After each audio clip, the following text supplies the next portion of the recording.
Yo, is this thing working? Let's find out. How's it going, everybody? It does appear to be working. Beautiful, beautiful. Yo, what's up? I'm live earlier than usual today. Welcome back to the weekly Thursday broadcast that I usually do. Today, doing something a little bit different. I'm messing around with running a couple experiments this week. I kind of want to feel out the process for like streaming while working on something. Because down the road, I definitely want to like film parts of my videos on stream, working like hands-on at the workbench, that kind of stuff. So today is kind of a test run of that with just a desktop stream working on stuff in Photoshop for the board game. So this is my little test this week. How's it going, everybody in the chat? Humpus, Icarus, Headzert, Jaw Monkey, hello. What's up? At a reasonable time for Europe today. Cool. Yeah, that's part of the experiment too, is seeing, some of my regular viewers are still at work, but, some of the European people that aren't able to usually tune in can be here for this one since I'm live like 2 hours earlier. So just kind of feeling that side of things out and testing out just the process of working on a project. So today we're going to be touching on the board game a little bit. Something that I've mentioned in the last couple videos. I don't know how often this is kind of a peel back on the curtain of behind the scenes of what's going on with this project that I don't really make Photoshop videos. So the graphic design side of this whole thing and like the design of the cards isn't something that I've really touched on yet. So I think the streams could be a good outlet for that. Yo, Jesse in the chat. You're so good at this, dude. You're killing it. Keep going. I'm so freaking proud of you. Thank you, Jesse. Thank you. I appreciate it. Representing Sweden. Hell yeah. Good to have some different faces in the chat today. Going live a bit early. What time is it there in Sweden? It's 4:20 p.m. Nice. Here in Ohio in the U.S. You're a legend. You're going to pass us in 6 months. You already have a video bigger than anything I've done. Hell yeah. Thank you, man. Getting back to work. Well, thank you for stopping by. I appreciate it, Jesse. I was going to run back to your place actually in a couple days because I have to bring you some stuff and meet with Rafi. So let me know if you have a free day here in the next couple.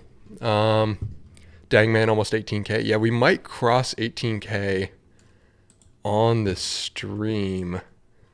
Let me pull it up, actually. I think we're like stupid close. Manage videos. Where is the numbers? 17,975. So, yeah, we might cross 18 during this stream, which would be pretty cool. Pretty cool to see. Yeah, it's been going crazy recently. Last 90 days from 8 to 18 in 90 days. Thank you, everybody, for the support. Dang, we're at 25 viewers already. Maybe going live earlier is the move. I don't know. We'll see. The other thing about working on projects like this while I'm on stream, like eventually I want to do hands-on projects on stream, but for now, with my setup, because all the desktop stuff is over here and the workbench is over here, when I move, I'm going to integrate that a little more, so it would be easier for me to stream while doing hands-on work. But for now, like if I want to do a project while I'm streaming, this makes sense, doing a little graphic design desktop stream. 18K on stream would be hella awesome. It would. Show off. Shotgun the first thing you grab in your fridge when you hit it. I will do that. If we hit 18K on the stream, well, I don't know if I want to shotgun it. All I have in the fridge is IPAs, and I don't want to shotgun an IPA, but I will chug it. 2220 in Norway. Okay, so it's still pretty light, but somewhat more reasonable.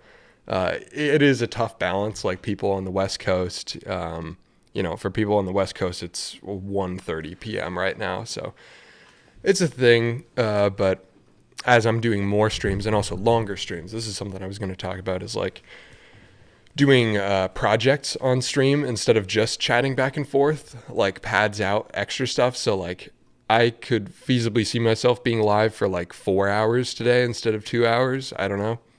We'll just have to see how it goes. But how much of a script have you written when you sit down to record your videos, the voiceover, I mean? So I used to do everything down to the shots. I wonder if I have it pulled up, actually. I have some of my Google Docs. I don't think there's anything here I can't show.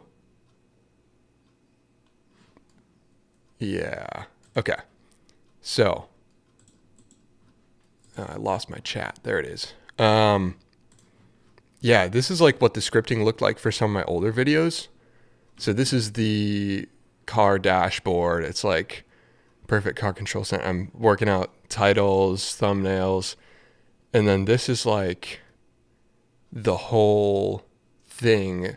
It wasn't exactly scripted, but it was like timing, like, after 30 seconds, I want to be introducing the conflict, the project intro. By a minute 15, I want to be into welding, stuff like that. So that's stuff that I used to do. And there's ones that are even more thorough than this. Let me see if I can find one. All this to say, I used to script incredibly thoroughly, but now with the weekly videos, I don't do that as much. I've kind of found my voice a little more, where before I had to like script everything out and plan it. Okay, so here is the office chair, the monster truck office chair video where I put giant caster wheels on an office chair. Title stuff, chairs with big wheels, office chairs are boring, blah, blah, blah, blah. My thumbnail prompt is big ass casters on 3 chairs would. The original concept for this video was doing it to 3 chairs and having a whole studio setup, but then it took too long. But like here, it's literally every line. I don't know how closely I've followed this, but it used to be very scripted. Now I don't write anything for any of the videos. Pretty much how I figured out that often the project doesn't go the way that I planned it to, and so I can't script it exactly. So now I film the whole project, and occasionally I'll do where I'm talking to the camera in the middle of it, my current thoughts on the process, but for the most part I film the whole project, then put it in, slice it up how I know I want the pacing, and then I voice over that and kind of write during the voiceover. I write to the pacing of the project itself. Evan, your headphone wearing method is wild. I know. I like to hear the room. What I need like open back headphones, because I like to hear the room tone, and also wearing headphones and glasses at the same time gets uncomfortable. So I switch it around, because, I'm wearing headphones all day for editing, and then wearing headphones for another 3 hours for a stream, it gets uncomfortable. So that's why I'm doing this. But what I need is like either open back headphones or in-ear monitors. I want to get some like earbuds to use for streaming. I think that would be better. But for now, this is what I do. We hear, what's up, Pappas? Good to see you here. Thursday is my late at the dealership, so I just try to hide in my office for a bit. Hell yeah. I appreciate it. CRT. Oh yeah, the CRT ain't on yet. Let's get that sucker running. Get the chat up on there. Is it gonna work today? Come on. Regular attenders of the stream will know that this TV doesn't always like to power on. Interesting. flip this off. Yeah, that's the problem. There we go. Now she's working. You remind me of Joel Haver, but you make stuff. Hell yeah. We love Joel. Joel Haver's the GOAT. What's up, John? What's up? Hi, Evan. I'm at work, but I'll tune in a bit when I can. I appreciate it, brother. Could you please do more Canon EOS M Magic Lantern videos in the future? Absolutely. This is something that I will be, most of the videos on my channel. So, is my audio clipping? Sorry. Testing. Okay, better.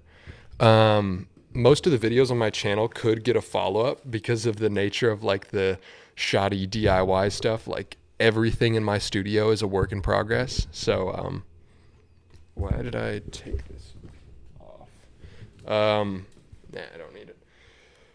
Everything in my studio is a work in progress, kind of. So everything could get a follow-up.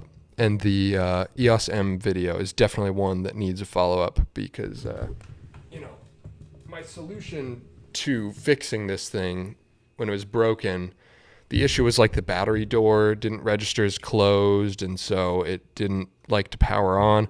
And my solution was clamping it because that video I made in literally a day. I filmed it in a day, and then I went to the Indy 500 and did the clips there. And so like a longer term solution is pulling all this off, opening the thing up, and like actually fixing the root of the problem and like fixing the door. So I'm definitely going to do that. There's a lot of really cool, I'm going to lag out for a second. There we go. There's a lot of really cool mods out there for the EOS M. Alt Cine IMCE is doing a lot of cool stuff where he turns it into like a box camera. So I'm going to do some degree of that. What I want to do is make this screen a flip up screen. I think that would be really cool. I've got the extra ribbon cables for it already. Let's get this chat up on the screen. Copy that URL. Microsoft Edge, everybody's favorite browser. All right, here we go. Yay, there we go. We're back. Where was I? Might be an afterthought, but I feel like you could tell that the caster vid was more scripted, the twist. Yeah, exactly. And that one just took so much longer to make, like doing... some of my older videos took a month to 3 months to make just because I was so inefficient with the process and forcing me into weekly uploads, like forcing myself to do that challenge has been really good for the process of the videos, figuring out what needs to happen and what doesn't. Evening from the UK, Evan. Are there other maker channels that you'd suggest that inspire you? Obviously, Van Neistat, right? He's like the most direct comparison. Other really good channels. Felix Schellhaas is great. Scott Yuhan is great. I realized on the other stream I kept saying his name. I'd never said it out loud before, and I kept saying Scott Yu Jan or John. I was like, oh, it's probably Han. But yeah, he's great too. If you're into the injection molding and resin casting stuff, Steady Craftsman, those are all great channels. Get Pince Nez glasses. I don't know what those are, but sounds interesting. Or I could just put contacts back in. Sure, S215 were one of my best investments. Is that a mic? I'm not sure about that one. I'm not familiar. Howdy, what's up, Clear Focus Films? How you doing today? Good to have you in the chat. Get some KZ earphones. I got some and they're so good. If the cable breaks, you can replace it or make your own cable. Ooh, that's kind of sick. I was looking at like the Sennheiser in-ear monitors, but they're like $100 or something. I gotta just get some good in-ear monitors. I will look into KZ. Hi streamer, hi chat. What's up? Try the new Dan's build on the M. It runs so good now. Ooh, the new firmware thing, like newer than crop mood. I'm running crop mood right now. I didn't really talk about it in the video itself, like the software side of it, because I was mostly telling a story about the hardware. I'll look into that. A big thing is like clean HDMI out is really cool. That never worked before. Do you have any recommendations for budget wireless lav mics? I know Shure is good, but still a little too pricey for me. I don't know. It's not part of my process, really. I only know like the Rode and the DJI wireless mics. That's all I know. And both of those are very good options right now. So, yeah, I don't know. I don't know any specifically good lav mics for recommendations. How would you recommend searching around for C-mount lenses like you did in the original EOS M video? I'm searching around and can't easily find older stuff, but instead ones from China, which look sketch. Yeah, C-mount's interesting because it's used on industrial and on old film camera lenses. So what you want to do is look up, depending on what camera you're adapting it to, like 8mm film lens or 16mm film lens. And that's not the focal length. It's a weird thing. Like you can have a 35mm focal length, 16mm film camera. It's annoying because the terminology is the same, but it's like 8mm or 16mm lenses are meant for 8 or 16mm film cameras. So I would put in the search term 16mm vintage film lens, something like that, C-mount, see what comes up, because that'll filter out all the machine lenses, which those work too. Those are good, but it's a different look for sure. I'm a fan of your movies and excited to hear more about the game that you're designing. Yeah, I'll pull that up in a second. There's more people earlier in the chat than I thought there would be, which is sick. But we're going to be doing some little work on this, which I'll probably be streaming longer today. I'm going to try to... ooh, that was a nice little screech from my microphone stand. I don't know if you heard that. I'm going to try to stream longer today. I started at 4 p.m. on my time, and I'm going to try to go to like 6, 7, so that the people that normally watch at the regular time will still be there. But yeah, we will definitely be talking more about this. Good morning from Australia. What's up? Ooh, super chat from Blue DJ. 10 pounds. Thank you. Or 10 euros. I always forget. Love the videos. The style and projects are super entertaining. Can't wait to see how much your channel grows in the next year. Amazing work. Thank you, brother. Thank you.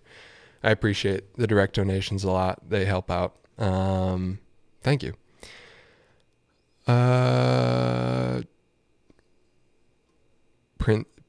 Pince NEZ are glasses you clip to your nose. Not very comfy. Interesting. It's his version of crop mood. Interesting. I will look that up. Okay, chilling and drawing. Love your content, though. Thank you. How does your lighting setup look like right now? Because it's so cool. What the hell? It's kind of shoddy, actually. It's literally just this articulating lamp that's doing a little bit of fill, and then one bigger light with a softbox. You can see me kind of block it right there. And then the background's just all daylight because there's a big ass window back there. But the board game stuff today that we're diving into, feel free to keep the questions coming. I plan to just hang out and kind of work on stuff and offer a little sneak peek on the behind the scenes stuff of what's going on here with the board game. But yeah, today I'm working a little bit on the sector cards, which these are like the board. I call it a board game, but it's not exactly a board game because there's not a board specifically. It gets built out with these sector cards, and so it's a procedurally generated board, right? So you've got this whole deck. I've got prints of them actually. So just a bunch of these, and they'll line up next to each other and build out, a giant board of cards. And the board that you're playing on is different every time because it's procedurally generated like that, which I think is a really cool idea and something that I'm interested in. So that's the direction we're going with this.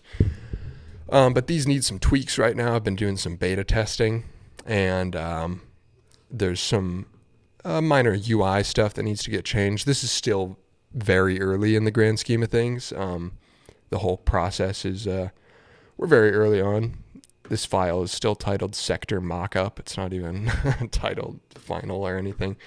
So we got a lot of stuff to do, but I'm just gonna work away at it a bit and hang out, respond to questions, all that. So like a tabletop game? Yes. So I've got some prints here. It's hard to show like how nice quality these are over the camera, but like very, very nice stuff. But yeah, it's a tabletop game. I'm really interested in the tabletop game space. This is like something I've been working on since 2019, so almost 5 years now. I like gaming a lot. But I don't play video games that much. I love tabletop games and like the face-to-face aspect of it, and also the tactile, like when you take a move, when you do something, you like physically move a piece or physically play down a card, and that's something that I'm really interested in. So yeah, I've been working on this. It's a little passion project behind the scenes. Can we get a glossary for the game? What's it about? What's the goal? Yeah, I'll be doing all that later. I can touch a little bit on it right now, but mainly I'm just doing UI stuff right now.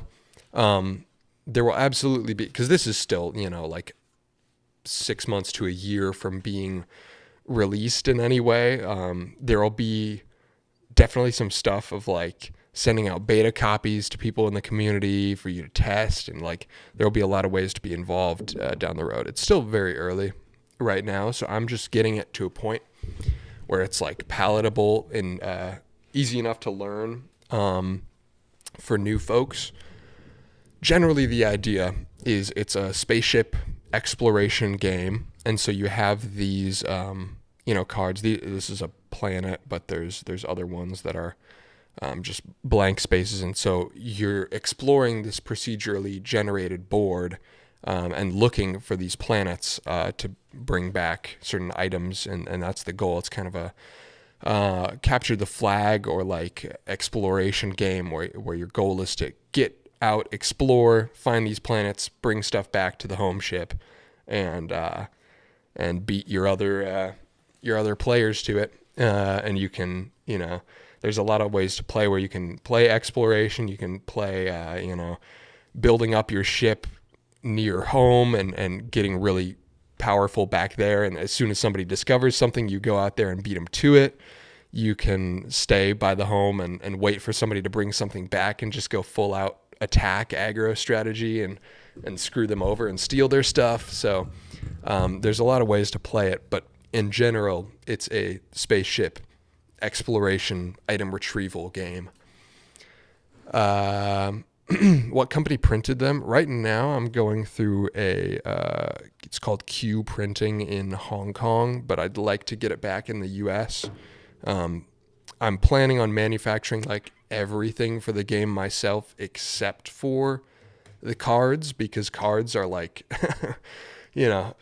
making little plastic figures is hard. There's a lot to figure out to get everything looking and feeling good, but it's attainable. For card printing and all the special coatings that go into it, it's harder to do that totally by myself until I have 20 grand to spend on a specialty card printer. If it's not already posted about the lighting setup yet. Sounds old school pre-COVID-19's era. Yeah. It was kind of funny that like I started developing this thing like the summer before COVID popped off. So it was like immediately as I was working on it, I was like, oh, this isn't going to be a 1-year project. This is going to be a bigger thing because I can't put out a tabletop game right now.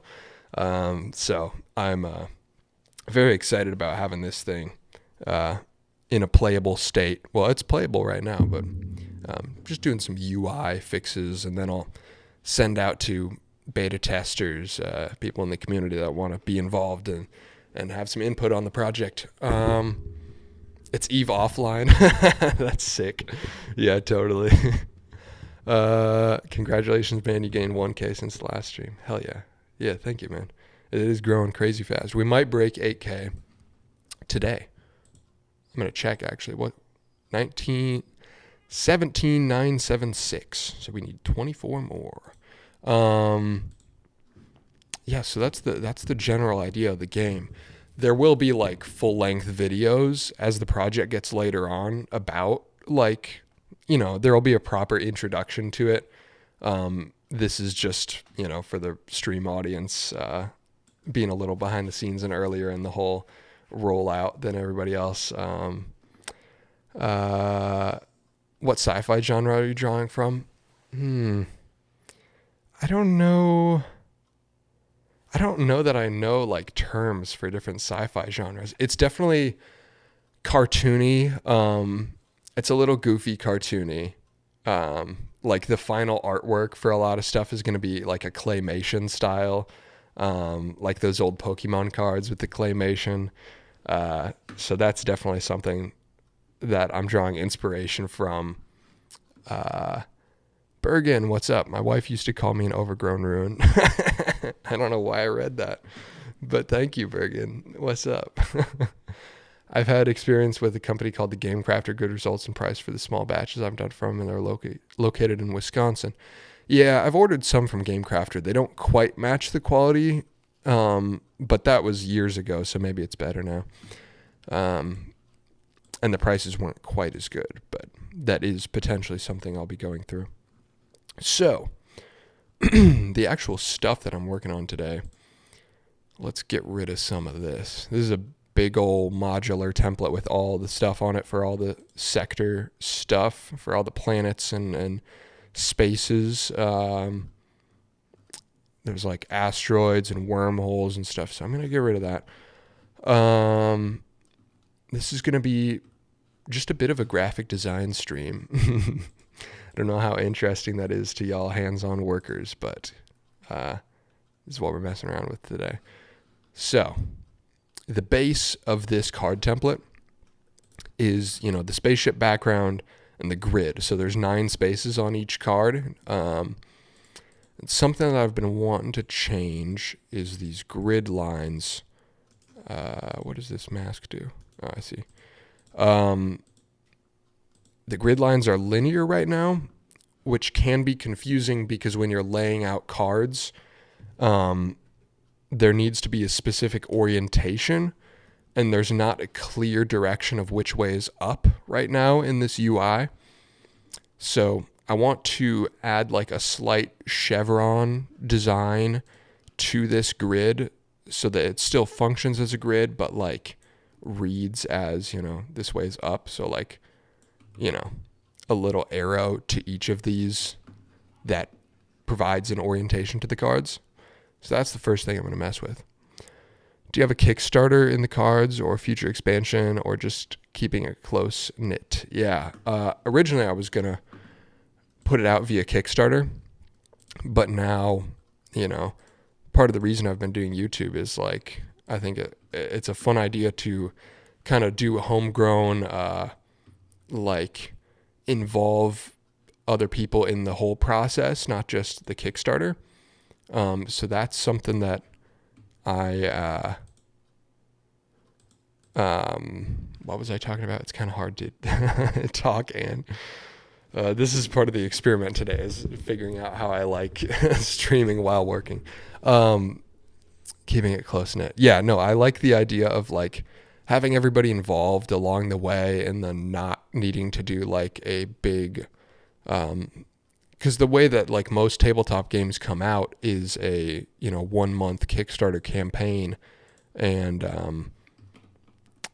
I'm hoping to more slow roll it and have everything kind of come out as you're watching the story of the development happen.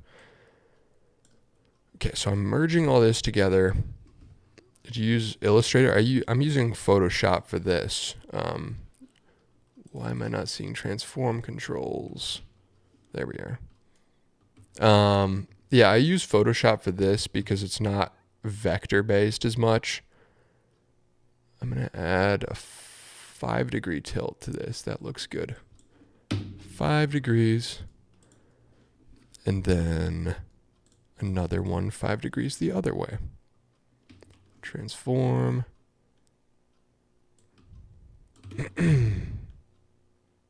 How did I do that? 5 degrees. Oh, -5. But yeah, no Kickstarter, I think, is the goal.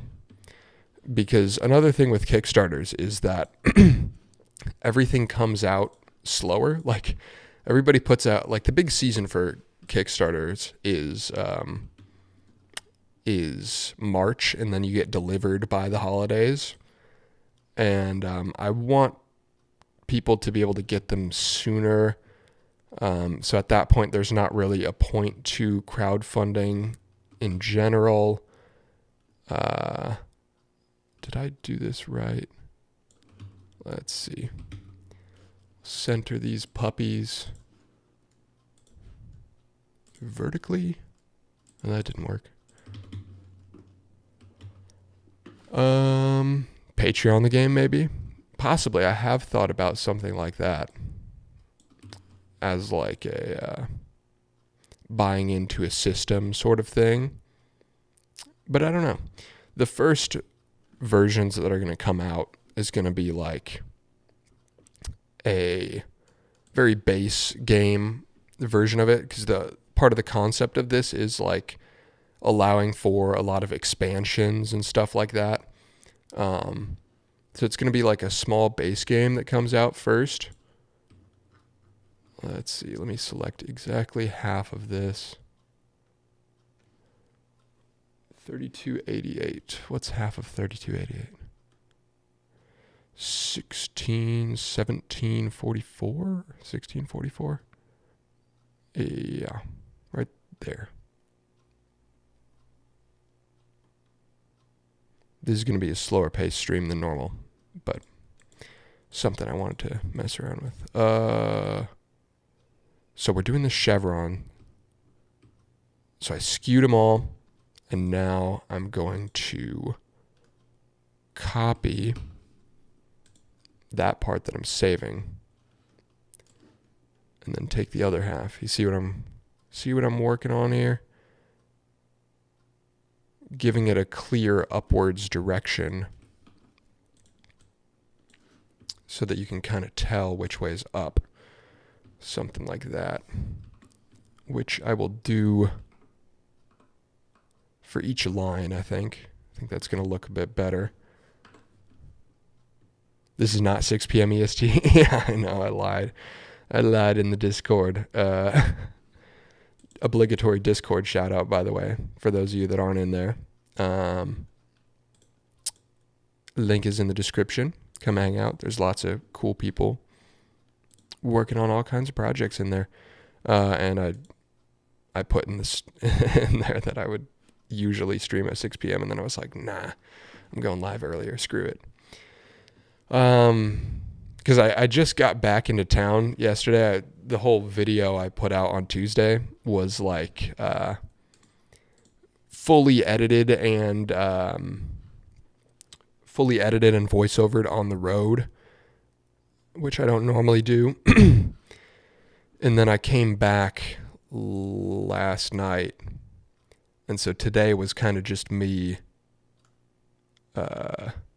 unpacking and, you know, getting groceries, all that stuff. So as I was starting my day today, I'm like, I want to work on the board game, but I don't want to have my session interrupted by the stream at 6 p.m. So why not just stream the board game, stream what I was going to do anyway, see how that goes. Okay. Let him cook. It looks like trash right now, but let him cook.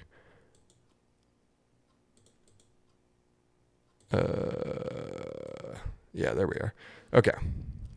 So I'm going to slice this right here. Right on the middle of that little X.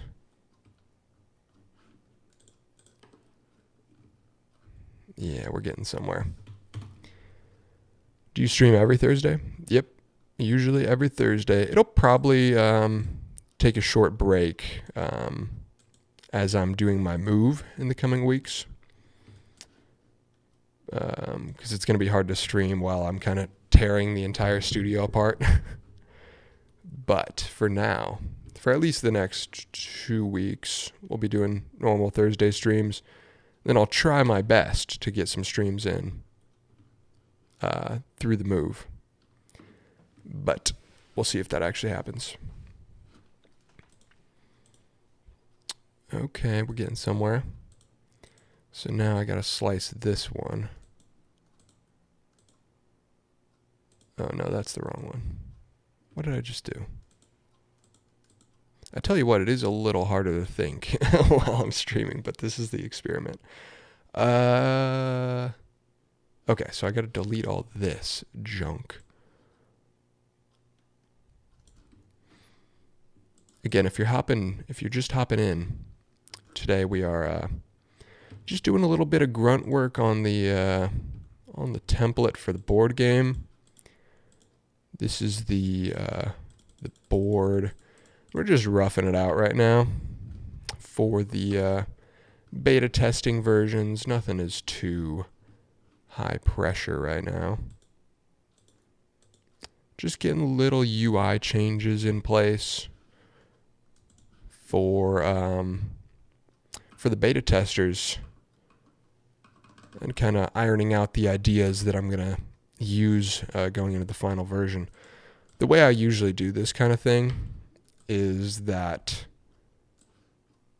I kind of just rough out the ideas and then remake the whole thing once it's like done, which is maybe inefficient, but I'm going at this whole project pretty long-term minded.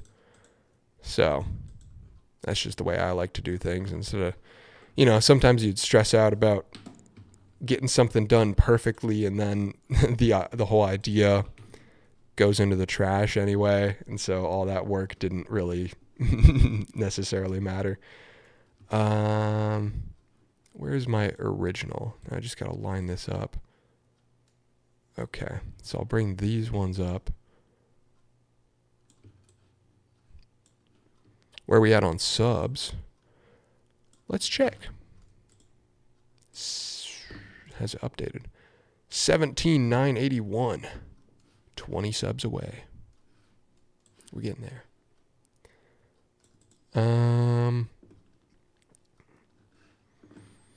Yeah, okay, we're moving. We're getting somewhere. So let's select these and get them centered properly again.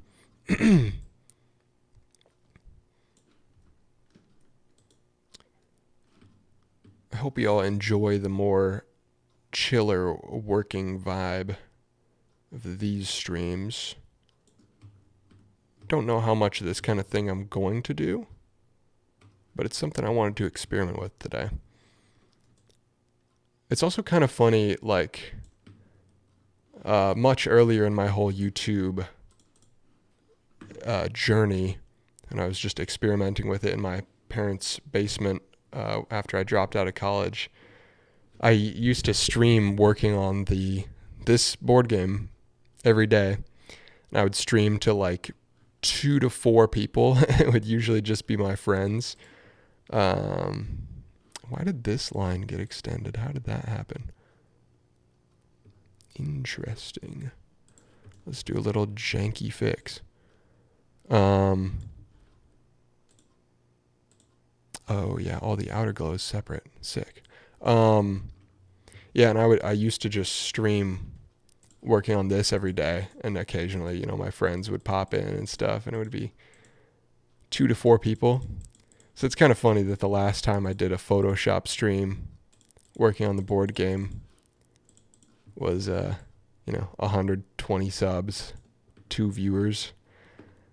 And now we're hanging out just the same way. Do I even like how this looks? I think it needs more of an angle, honestly. I don't think that's enough.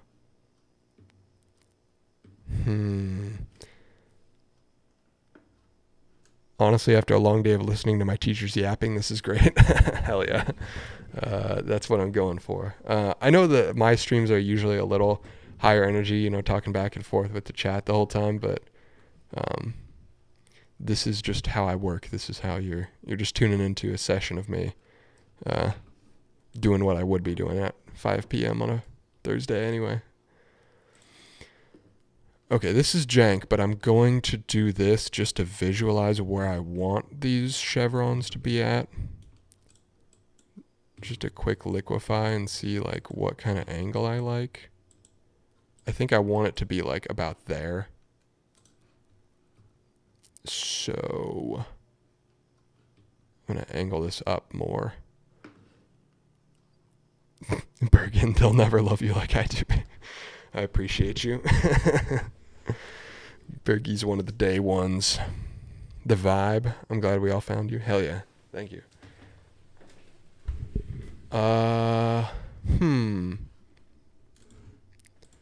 Yeah, so this is not angled enough. Because the whole point of this UI change is defining a clear up and down for each card. And final print size, these things are 2.5 inches, size of like a standard poker card, except it's a square. So it is a lot smaller than you're seeing it on the screen right now. So I do kind of have to exaggerate these elements. There's a lot of old versions in here that I was screwing around with. Somehow I shifted the whole thing down too. That one looks kind of cool. I haven't dove into this template in a long time. So I'm not really familiar with what I did before. This was maybe March of this year is when I made this section of the template. Reboot from the original version of this game. It was like a racetrack, like a linear racetrack. And now it's more of an open world space exploration thing with planets. Which I thought was more fun. And also made a lot of the rules for movement more simple, funnily enough, than the track. So I did this reboot in like March. And I haven't really touched it since then. But there's some adjustments that have to be made. Jankiness is how things get done. Exactly. Bergen says Wordle 3 out of 6. Do we do the Wordle? I don't know if I can beat 3. Name of the game. The working title is Clabo Space Quest. But I don't know what it'll be in the final. It's one of those things where like you have an internal name and you never know if in the end the internal name is going to be the final name. But it's called Clabo because that was like a project that I was working on when I was a kid. And I thought it would be a fun full circle moment to use that title for my thing that's actually going to go to production. So just as a little Easter egg to myself, that's the title, but it might end up being something different. So this needs to come up. And that is overdrawn. The nice thing about like the aesthetic of this game is like it's very kind of it's like I don't want to say the word post-apocalyptic because that's so overplayed, but it's not like a clean Star Trek space vibe. It's more of a Mad Maxy like dirty space vibe. And so a lot of these things like little wiggliness in these lines or whatever, like already the aesthetic that I've been going for is that, like it fades in and out, like it's kind of grungy, dirty. So perfection is almost the antithesis to the design of this game. So some of these things that I'm saying right now are like roughing it out, like a mock-up might be close to final. We wouldn't have helicopters if people didn't do anything janky. That's great. That's so true. Helicopters are janky as hell. Layer 540? Is that where we're at? No, I'm on layer 1045, brother. Over 1,000 layers in here. And this isn't even one of the old templates. Some of these, oh boy, Photoshop documents can get so big. I used to have Photoshop documents that were like coming up on 10 gigs for other things. These ones aren't quite that heavy. Or if AI will steal it. True, true. The original title of the game was Copilot because like the characters of the game are these co-pilots that are like these anthropomorphic animals. It's kind of a goofy cartoon vibe, you know. And so it's based around those co-pilots. So the title originally was Copilot, but this was before like the AI boom. And now there's like Microsoft has a thing called Copilot. Bing is Microsoft. There's another one. There's the programming assist tool called Copilot. There's the Bing search assistant called Copilot. And so the SEO is like totally screwed for the term Copilot, which I'm so annoyed because I was working on this in 2019 and I bought the domains. I bought Copilot online. I bought Copilot.shop. I bought Copilot.world. And then I let them all lapse. And now, because of all the AI stuff called Copilot, all those domains are up for like $10,000. Dang, I should have held on to that. I was on to something, but oh well. Shout out to Go Toast. It's very Firefly. I'm not sure. Oh, Firefly the show? Yeah, kind of that vibe. Rip Firefly. Thank you for your work, by the way. Indeed. I never finished Firefly, but I think I would enjoy it because it's very much the vibe of what I'm working on. Anyway, I'm doing a lot of yapping and not a lot of slicing things up. I'm going to go back to this and make another one at 10 degrees instead of 5 degrees and see if I like that better. Is there a way that I would prefer to do this? So I think I don't need to worry about hitting the glow because the glow is a layer effect. So that doesn't need to be as janky.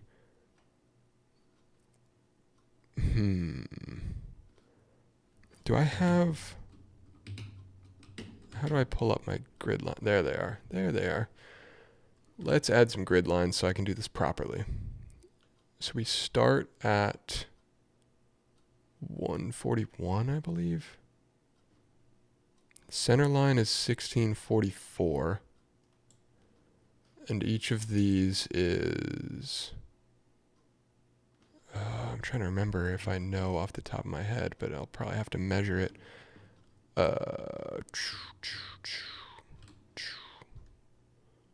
1,000 pixels. That makes it easy enough, huh? So let's add some grid lines at 1644 minus 1,000. 644. And I'm off slightly. I'm sure there's a better way to do this, but I don't remember. I've been a Photoshop wizard in the past. I used to run a graphic design business doing like card designs. So this was my bread and butter back in the day, but I'm a little rusty on it. Okay, there we go. We have our perfect exact half lines. Can you make a scratch and sniff edition of Copilot? I would love to. That would actually be so funny. It's like what each of the Copilots smell like. You get like the octopus and the dog. I'm sure there would be a lot of interesting smells. What would weapons smell like? I mean, engines like, thruster engines definitely smell like some kind of fuel.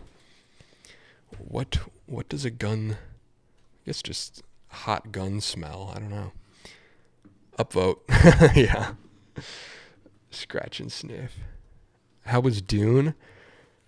Funny thing, I missed the first half of Dune.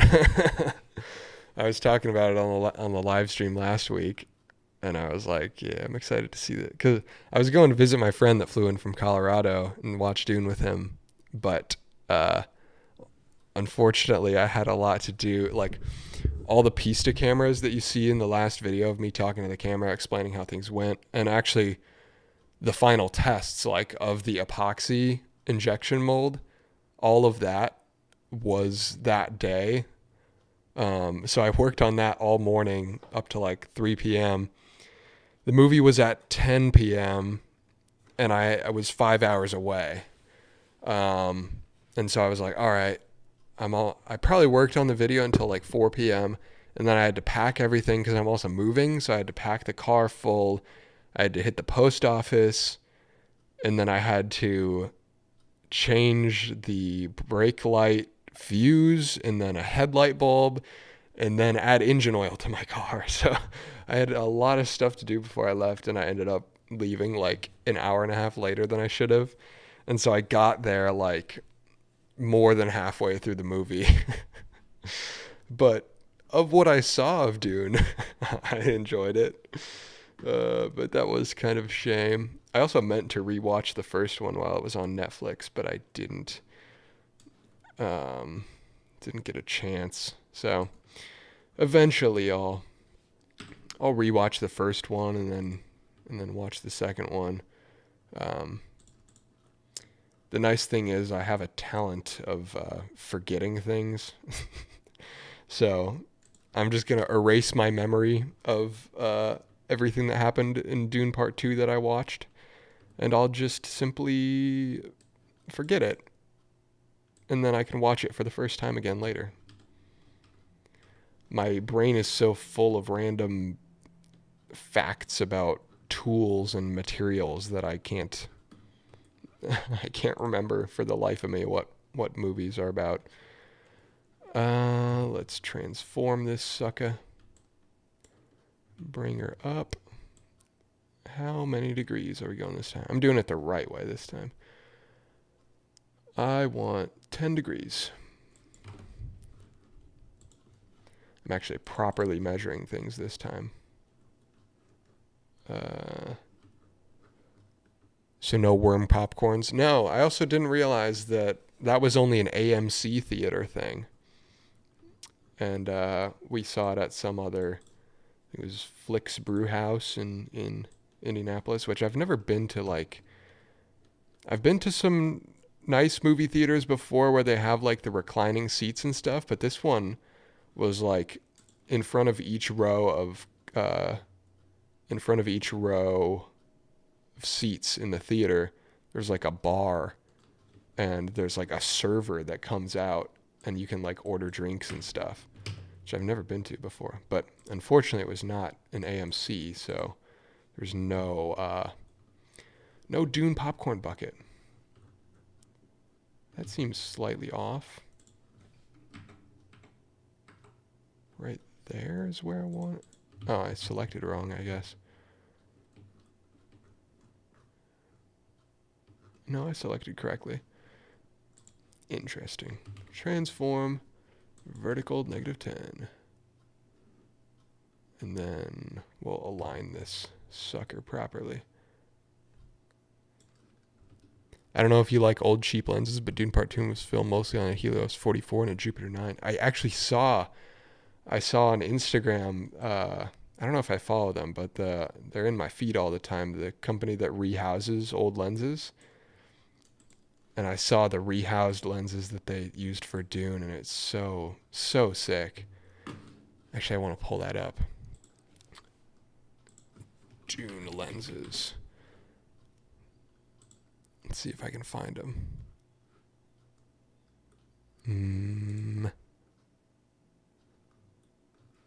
I don't know if I can find a picture right now, but there's these rehoused lenses that were like super sick looking with the Dune logo on them and stuff. So cool. I'm gonna catch it on stream this April, not really a cinema goer anymore. Yeah, that's fair. That's fair. I usually don't go to, I probably go to the movies like once every, maybe twice a year, something like that. Tar and Blood, baby. Root beer is better. I don't remember what this was. Oh, the scratch and sniff scents. Yeah, totally. Sulfur. I'm saying this to count the lag between the time I send messages and see them on the CRT. How is it? I think it's like 10 seconds, something like that. It's slowly getting darker outside. I might have to adjust my lighting. Where were we? Earbuds are bliss nowadays. Even the Bluetooth ones. Bought these JBL Vibe Buds for like 40 euros and they last 8 hours per bud. Yeah, I need some wired ones so that I can live monitor. Because I've got the AirPods, but I can't plug them in and monitor. Because I wear the headphones to live monitor my audio. I don't know why my microphone is so squeaky today. Gotta fix that. Yeah, I like to be able to live monitor just to make sure audio is working and stuff. So I need some wired ones. But I have heard they've gotten pretty good recently.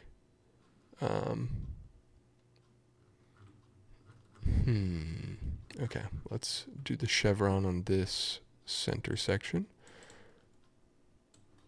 I'm taking so long to do something so simple because I'm rusty, but I also want to make sure I do it nice and symmetrically, you know, at least somewhat. 10 degrees once again. Transform. 10 degrees. Other way. -10. Oh, I'm catching those in there, which I don't want.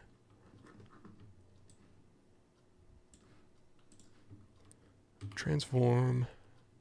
-10. Beauty. Looks kind of wonky. I might redo it, but for a playtest version, this should do. I wish Photoshop had dimensioning constraints. I know, I've thought that so many times, right? It'd be so sick. Especially to do like variable-based stuff like you can do in CAD software. That would be so nice. But for now, this does the job. I understand that I am kind of using Photoshop for something that Photoshop is not intended for. Like it's meant for photo editing, not like full modular UI design, but that's what I'm using it for. 10 degrees once again. A little goofy. I might get rid of the rounded corners later.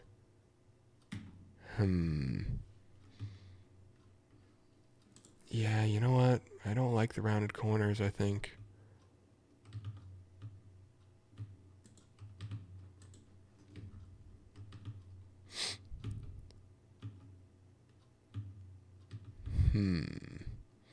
This is you just getting to watch my perfectionist,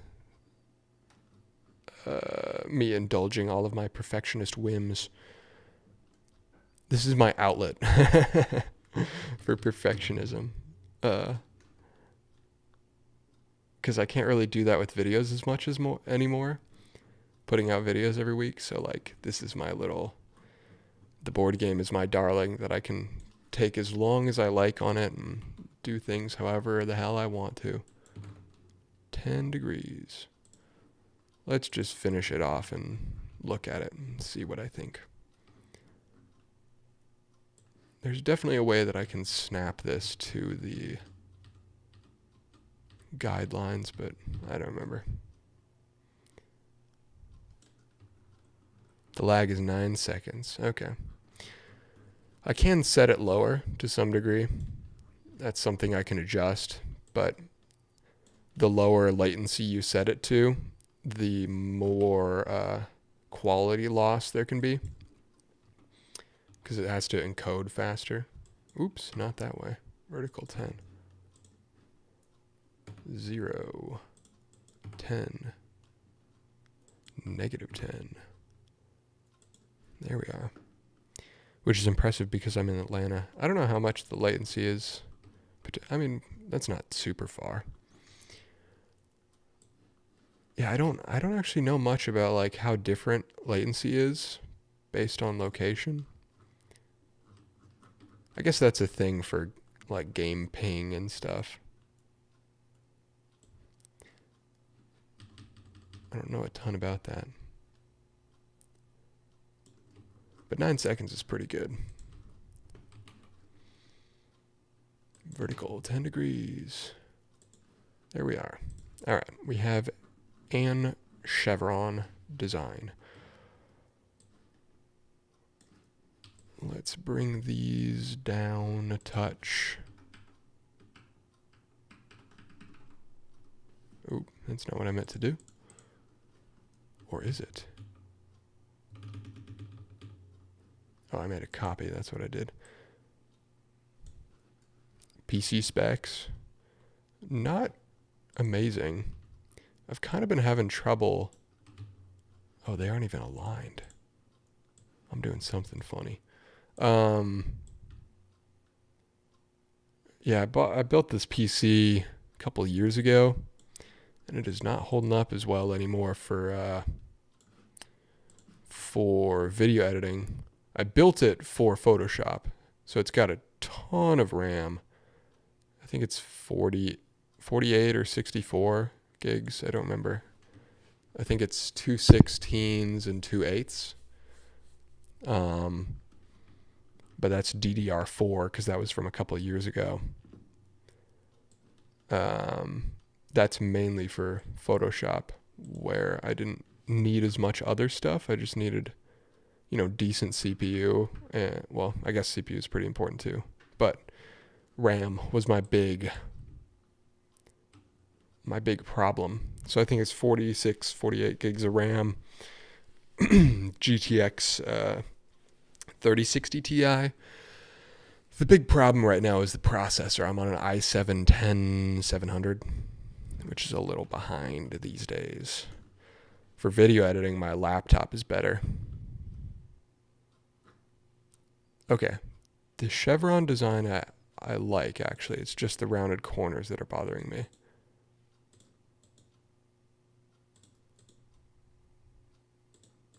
What if I only put the chevron on the sides? So I bring this puppy back.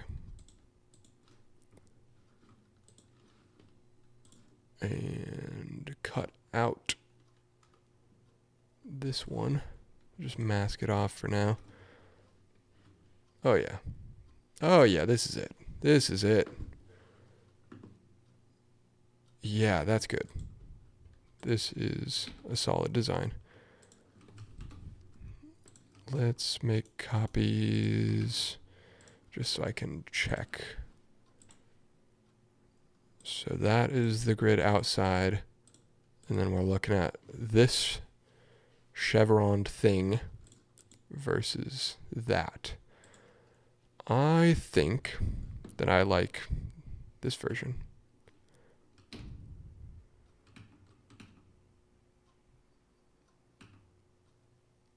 Yeah.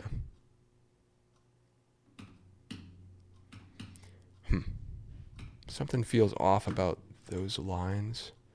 The spacing feels strange. I'm going to bring them up a little bit on the bottom. An interesting thing in graphic design, especially with text, is that sometimes the actual geometric perfection isn't what reads as perfection. It's a weird thing. The way human brains interpret negative space is not always intuitive.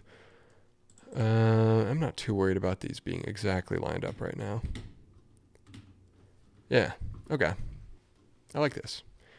So I think this gives enough clarity that this way is up. And you also get the collector's info at the bottom, like which card it is out of the set and stuff, so that helps a little. But I think this adds something for sure. Like the FedEx arrow. Exactly. Exactly. 3060 Ti. Yeah. What else? Did I skip anything? Yeah, the i7-10700 is where I'm hurting. I'm going to gonna build a new one out of AMD stuff at some point. That'll be a video. I want to make a PC case from scratch out of pallet wood. I think that would be really funny. Yeah, I'll reuse the NVIDIA card. Unfortunately, I can't reuse all the RAM that I bought because DDR5 now. But I'm going to do like a compact pallet wood PC setup, and I think that's going to be sick. And the new AM5 platform is great. It is. I got to get on that. Because, yeah, right now this computer, it's bogging down on some of the FX30 4K footage, which my laptop now handles perfectly fine. Because that's like an i9 newer gen. 10th gen is pretty old at this point. That would not be wise because wood is not thermally conductive and might cause issues. Yeah, I'm going to have like venting though. It's going to be kind of an open thing. I wouldn't like fully box it in with wood.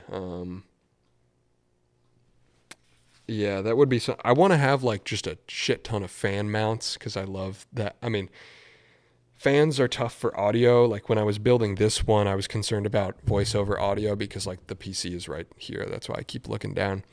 But I think for the next build in the next studio, I want to have the PC set up farther away so that the fan noise isn't as much of a deal. And it already isn't because the mic is so directional. It doesn't matter that much. Also new to your vids, might just use your modular shelf build to make shelves for my clothes since I'm moving to a new place soon. Hell yeah. 2x4s will be hella overkill for clothes, but there's some motorcycles racing outside. I don't know what that was. Some boys on dirt bikes on the road. Get Noctua fans? Yeah, Noctuas are sick. Those are the brown ones, right? I like the look of them. It would actually work. Noctua brown fans with the pallet wood would actually be kind of sick. Yeah, 2x4s for drawer might be like overkill. You could get away with pallet wood or something thinner. If you're buying the wood yourself, you can get 1x4s or 1x3s or something. But they're black too. Okay, I'll still get the brown ones because I see those on clearance all the time. Because some people don't like the brown ones, but I love it. If you gain more subs, does it mean you earn more money? No, subs don't matter at all. It's only based on views. So, if the sub numbers go up and views go up, then more money. But I'm not too concerned about with that at the moment anyway. The only sense in which subs do matter is sometimes sponsors will look at your sub numbers to judge like how to go about paying or like finding out value for the channel. But honestly, views matter more for that too. So subs don't really matter. Speaking of subs though, let's check on the numbers. 11 away. Sounds like we are going to hit 18K on the stream. That'll be sick. I replaced my fridge fans with Noctua. Really? That's fucking awesome. What?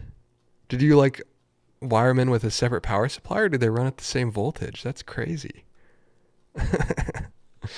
If you need any assistance with the build, please reach out to me on Discord. I've done 35 builds myself, and for high CFM airflow with silence, I suggest Be Quiet fans over Noctua.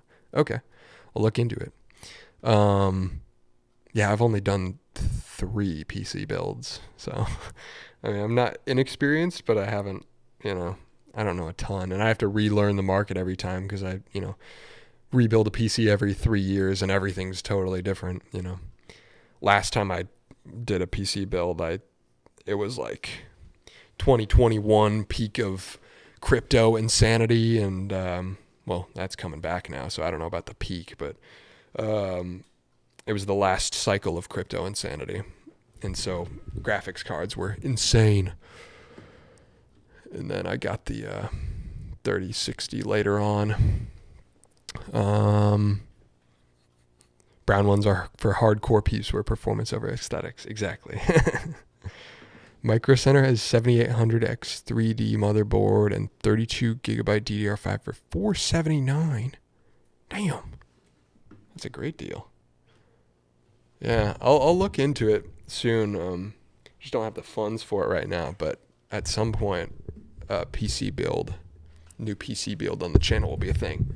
I'm gonna turn up this light because we're losing daylight out here. Boom, more light.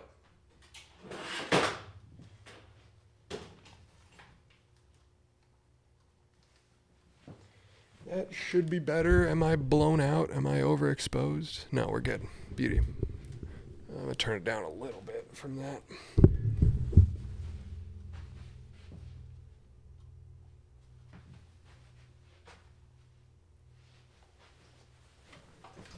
All right, beautiful, beautiful. What's insanity is GPU prices. Whenever I see 4090s on Amazon, I weep. Are they bad right now? I mean, they're not as bad as 3 years ago, I'm sure. I had to stick to my 1060 for the longest time because I just couldn't bring myself to pay what they're asking for 20 and 30 series at that point. Separate power supply. It's a repurposed caravan fridge. Oh. And the fans were too loud to film with, so I replaced them and they're silent now, going strong 2 years later. Damn. That's so inventive. I never thought of using an RV fridge. That's wild. Huh. Micro Center is such a tease since you have to go into the store for all those good deals. True. I think they're opening a Micro Center in Indianapolis, actually, which is where I'm moving. Looking that up. I just heard. I think I heard it on a Linus Tech Tips video. Micro Center Indianapolis. Yeah, they opened. I think it was a couple months ago now. MSRP $15.99 on average. They're $2 or $3K on Amazon. Damn. But do you really need a 4090? I can't imagine needing. I mean, I guess if you're doing some insane gaming, but I don't really even need the 3060 that I have. That's a gen behind at this point. No, you don't. Yeah, exactly. Even when I do play games, I don't play ones that I care about the graphics that much. Okay, so we've got this design nailed. I'm going to mess with asteroids, nebula, all this more interesting looking stuff. So there's a couple more issues I have to solve for the next print version.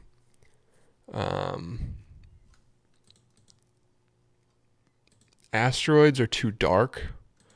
Is one of the notes I made, which should be, should be as simple as changing the curves.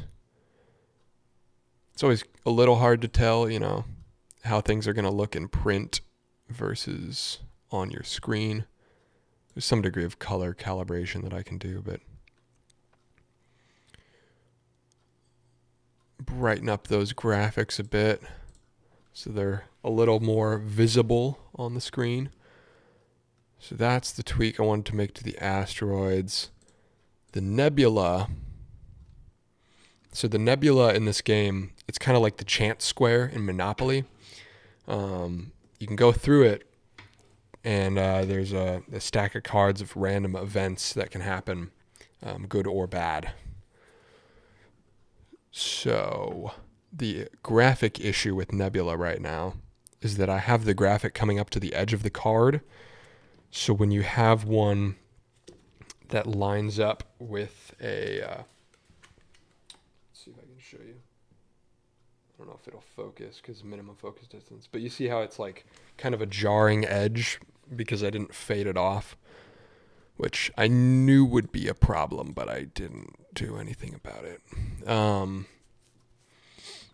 So this should be a somewhat simple fix. It's just something I have to do for each of the nebula designs individually.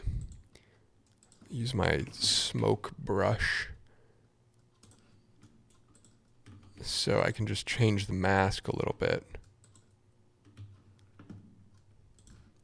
and fade out towards the edges so that it's a little less jarring. There's also a degree of I need to be conscious about miscuts because that does happen. up to maybe a millimeter can change, which isn't too bad for like readability, but it's something that you want to be conscious of when designing stuff that's relevant towards the edge of a card. Doesn't matter too much here. So that is what we had, and that's what we have now. Looks a bit better. But I also have to be careful about, it still being obvious which spaces are supposed to be nebulas here.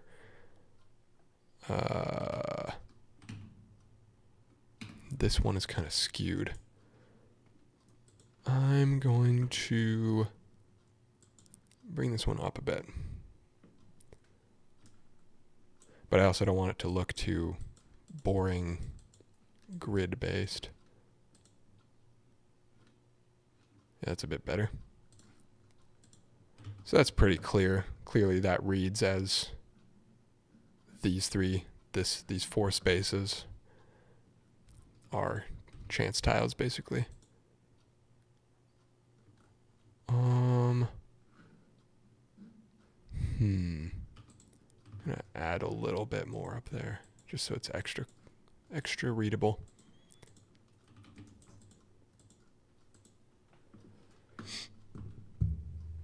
What are we talking about in the chat? Unless you need the VRAM for production/AI work. Yeah, AI, I guess, would be cool if you're doing AI stuff. But I haven't built with NVIDIA Intel since 13 Gen dropped. I've moved entirely to Team Red. Yeah, it seems better right now. I have a crazy idea. Can you hop on Fortnite or something like that? No, I don't think I have Fortnite installed. All I have on this computer is Minecraft and Forza Horizon and Burnout Paradise 2. That's what I got. I was thinking about doing something like that later, just to screw around, but we'll see. Because I do want to do a longer stream today. I want to just do chiller, slower streams in general and run for longer instead of being like up here for 2 hours, be down here for 4 hours, If you use CIE lab color mode, then what you see should be more accurate to a print. Yeah, I want to get some nice, because my monitors aren't even matched right now. I want to get some of those Asus ProArt monitors, and then I can like get really dialed in with the coloring. Does the background not have the same jarring edge issue, or does it tile in a way I can't see? It does, yeah. The background's something I'm going to change later. Mainly concerned with the front elements more, but yeah, you are right. Like up here with the green, it does have the same issue. That's kind of just stand-in for now. It's something I can change.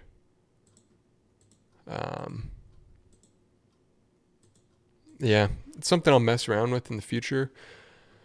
I am mainly right now just focusing on the readable elements. Doing a lot of UI stuff for entering a phase where I'm teaching a lot more new people the game, stuff like that. So I'm not concerned with every aesthetic thing at this early phase. But yeah, that's definitely something that we'll get touched on later. All right, next one.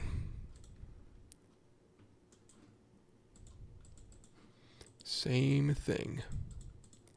Just lightening up the edge.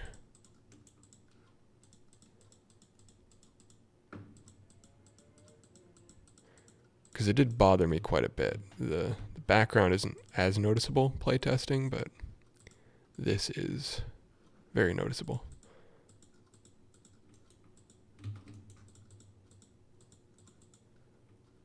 It looks better than that. Getting there. I could also add like a graphic of like a border element, which was a thing in previous tests. But right now, not concerned about that. in the playtesting, the readability of which spaces were the nebulas wasn't as big of an issue as I thought it would be. So now I can get a little more ambiguous with it. Because, like, I think this still very much reads, these 4 spaces are nebulas.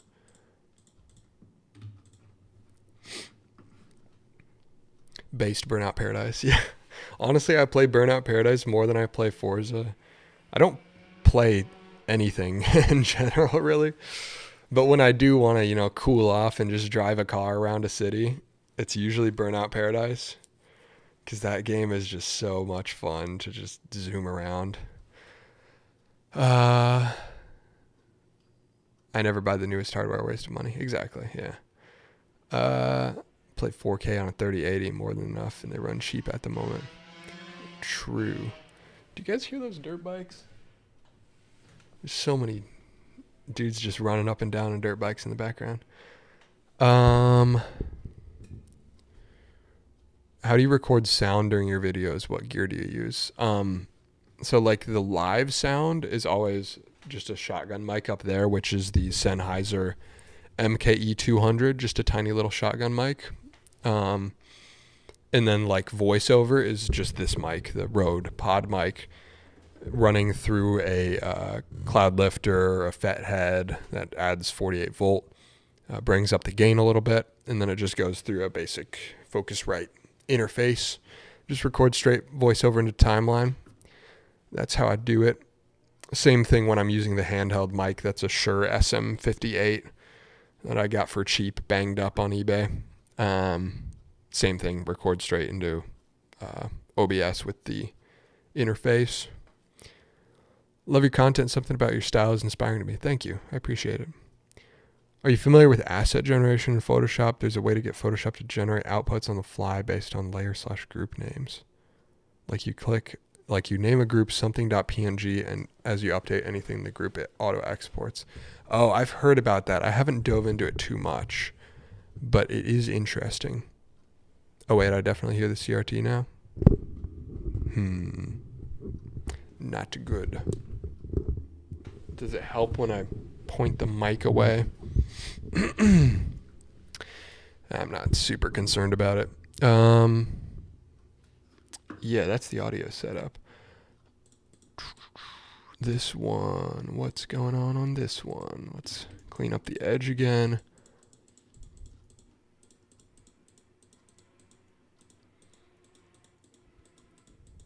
Yeah, I'm definitely going to redo the whole space background at some point and make them where like these kind of elements are more towards the middle, so there's not as much jarring stuff going on back there.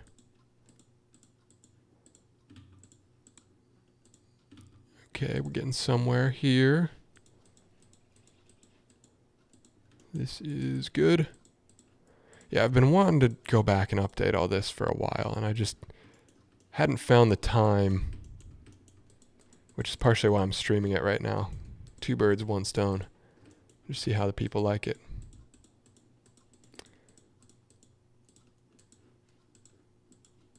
And I wanna get the next playtest version printed pretty soon, because I've been running on a version that I've been making some changes to, and so there's so much chicken scratch all over the cards, so plenty of stuff that needs to be updated. This one's my favorite nebula formation. It's kind of this spiral that I made.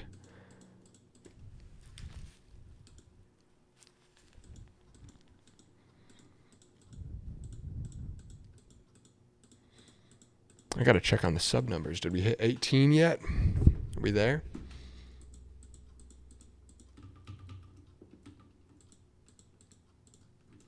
Yeah, it's kind of funny, like I was saying before, the last time I streamed Photoshop, me just working on this, was to 2 people and like 100 subs. So it's kind of funny to jump back into that. It does feel weird though, like I usually have such high energy streams. I'm like, aren't I supposed to be doing something more? But it's like, nah, this is good. This is good. I like the vibe of a slower stream that you can put on in the background. Like I was just watching earlier today, somebody on Twitch just like painting a wall, and I was like, yeah, this is dope. I can do. I can just go live and be slow, and that's fine. Because at the end of the day, that's what live streams are kind of for. Like I watch live streams all day. I just put them on in the background while I'm working on other stuff. Okay, yeah, I like where this is looking now. This looks more like... I like it more than the original, actually. Kind of that little spiral shape is pretty cool. I like it. Last one. I'm going to need to make more orientations of these at some point. I think in the new version there's twice as many as there used to be. I'm going to add some here, actually. Why am I not adding?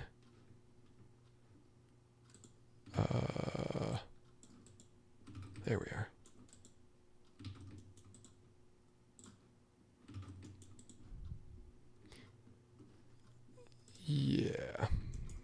Yeah, there's more variation in spaces in the new version than there were in the old version, because I didn't know exactly... like there's two sides of this game, where part of it is all the cards like weapons, engines, stuff like that for building out your ship, and then there's the co-pilots, which have the special abilities and stuff that are kind of the core of the game.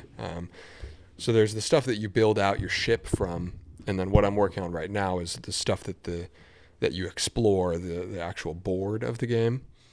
And so I forget the point. I forget what I was talking about there. I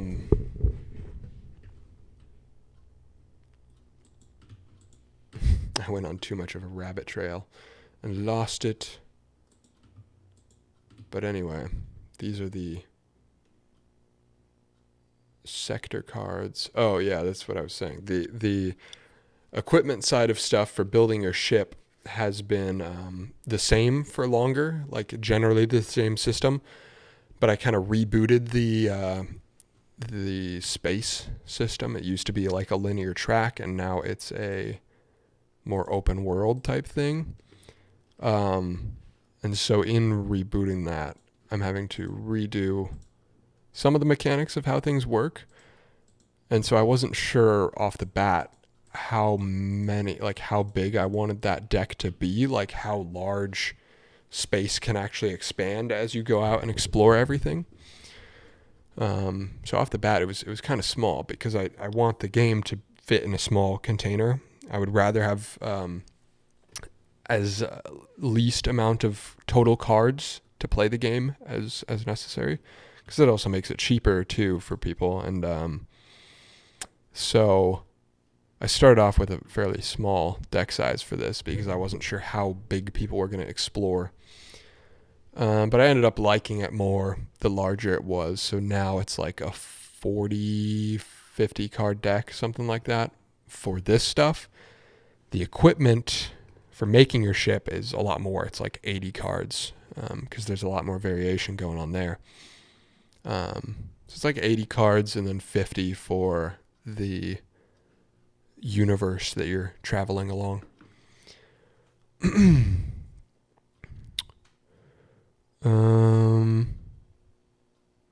How long has it taken you to come up with a decent board game idea?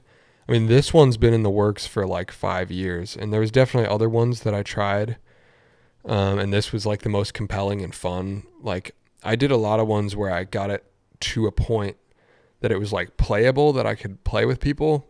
And, this was the one that was like genuinely the most fun. Like we would go out and play test it, and it like wouldn't even be a chore. It would be like, oh, can we play that again now? Like it's just actually the most fun one that I made. So that's why I moved forward on it. But then from there, from like the first version that was like promising to now, that's like 5 years of, it's been on and off. Like I'll work on it for 3 months and then not work on it for 6 months. So it's not like full 5 years, but But yeah, it's taken a while to like dial it in and get it exactly where I want it. Because it was a fun game. Like, I could have released it after a year of work. It was at a point that I could have hit print and like released it with the crappy art that I did and stuff. But I didn't. I wanted to change some things where like a really important thing for this whole project for me is like how easy it is to learn. Because I think there's a big problem with board games a lot of times where it's hard to the teach is hard. Like it's hard to get somebody in the door with it. Like say if you buy the game and you like it and you want your friend to play it, like a lot of board games are hard to cross that barrier with. And so a big thing with this is making it complex in play style, but simple in rules so that it's easy to learn, but not easy to like fully understand. Like there's a level of like, it's a deep enough game that you can play it a bunch of times, but it's not so complex rules wise that it's hard to teach is the idea. And so a big part of like the reason why it's taken 5 years so far is like I've really been trying to dial in how everything works in a way that makes it less intimidating to new players.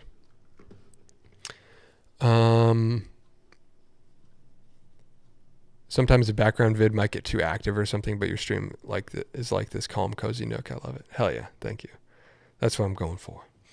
Hello from Denmark. How's everything going? What's up? Going well. We're doing a bit of a different stream this week for all the new people in here. Usually I'm just talking, responding to questions the whole time. We're doing a little lower energy thing today. Just working on some stuff for the board game. Because that's what I wanted to do this afternoon. So I was like, I could work on this for 3 hours and then go live later. Or I could just go live now and do what I was going to do anyway. So that's what we're doing today. Messing around with asteroids, nebula, just changed how some of this stuff works. Do you have a concept of the board itself? So the board itself, I'm calling it a board game. It's really more of a tabletop game, not a board game, because it doesn't have a board exactly. The cards I'm working on right now are the board, basically. So there's a whole deck of these, and you see how it's a grid, 3x3 grid, and it gets built out. So you can imagine like, a bunch of these all assembling like a giant chessboard of all this stuff. And as you explore, you run into like planets and stuff. And so it's a procedurally generated board that every time you play, the cards are arranged in a different way. That means you don't know where everything is every time you're exploring and finding different stuff in different places, which I think is pretty fun. So yeah, no actual board, which is also interesting because it means, the biggest part physically of any board game is the board. That's the reason why board game boxes are the size they are. But in this case, because my board is this, a stack of 40 cards, the whole package can be extremely compact. So in theory, like this could be my box. This is an old version when the cards were 2-inch, not 2.5-inch, but this plus 15% could be the entire game. So you can stick it in your backpack and forget it's there. The original version of the game was in this like Altoids tin size form factor that I did some like custom embossing and stuff on it. It'll be a little bigger than this now, but like legitimately the original version I would put in my pocket and like forget it was there. This was it lived in my jacket pocket. We just play in a coffee shop somewhere, and so it's definitely going to be in line with that concept. Not quite as small as an Altoids tin, but still very small. So that's the idea. Eliminating the board means a much more pocketable on-the-go game. Because I want it to be like a thing you can have, in your backpack all the time, and you've got an hour of downtime at a coffee shop or waiting for, at the airport or something. you got time and you just pull it out, and it's just this sweet, like 30 to 45 minute experience that you can loop back and you can teach new people. And that's the idea. That's sick. I'm wanting to make my own board game. That's why I asked. Thank you for the insight. Yeah, it's a lot of fun. It's very fun. Easy to learn, hard to master. Exactly. It's like chess in that it's a board of squares. Yeah, basically. The DDC hardware font would probably be dope with the theme. DDC hardware font. I'm looking this up. Yeah, I haven't showed you any of the equipment cards yet, which I want to leave some stuff a mystery, but actually, yeah, my main font is kind of like this. It's a little more rounded, but very bold, tall kind of vibe. Yeah, good evening from Germany. What's up? What's up? Good evening here from Ohio. And ever expanding without the bulk. Smart. Yes, it's a lot of fun. So what am I doing now? Oh, are we at 18K yet? 17,994. We're very close. We're very close. I might regret saying that I would chug an IPA. I might just drink it relatively fast and not chug it. Because then I'll get goofy and shut down the stream, or one IPA, whatever. I think I'm gonna go on this until 2 hours. We're at 1 hour 37 right now. I'm gonna work on this for the first 2 hours, and then so another 25 minutes or so, and then we'll just get back to chatting. Maybe get goofy and play some Wordle and Minecraft or something for another hour. That's the plan for today. Probably be going for 3 hours. Because I know my regular time slot's coming up like right now, so. Okay, any other changes? These were the big background element changes that I needed. The asteroids, the nebula, and the grid pattern. I have stuff like this, which normally wouldn't overlap the nebula, but so power pickups, draw pickups, and turbo pads. You know, your average Mario Kart type little items you can pick up along the way. These are all probably changing. I don't think this is something I'm going to tackle on the stream today, because this will be much longer and boringer. Boringer, that's not a word, but for now they're just kind of these glowing icons because it was easier to produce for the beta. Eventually they will be more integrated, like designs, like the asteroids, like a 3D element. And the way I'm going to make those is by like actually physically sculpting a thing and taking a photo of it. And it's like all going to be this little claymation style.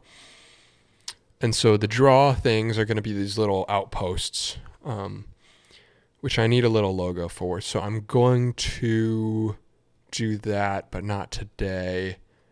Turbos are fine for now. Power pickups are fine for now. All of these function for the next playtest version. Mainly just doing UI updates that I need for the next playtest version and teaching new people. What's this? Draw and power. Oh, here's the next thing we can mess with. Turn off all that stuff. Bring back planets. These are really old graphics.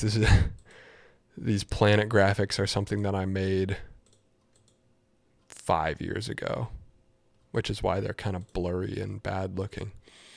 The texture kind of holds up, but the shading is poor, and yeah, they look fine for now. But yeah, those are old graphics. Those will get replaced. I need a UI change on the planets. the big thing with the planets is, so as you're exploring, you find these different locations and you can pick up items from them. So like the text here, collect a catalyst capsule. That's one of the MacGuffins of the game that you need to bring back. The idea is you need to run out to these different planets and find stuff to reboot the ship's, your mothership's engine. So you need a power source and a catalyst capsule. Those are the two things that make the engine run. And so there are some planets that have various energy sources, and there are some planets that have catalyst capsules.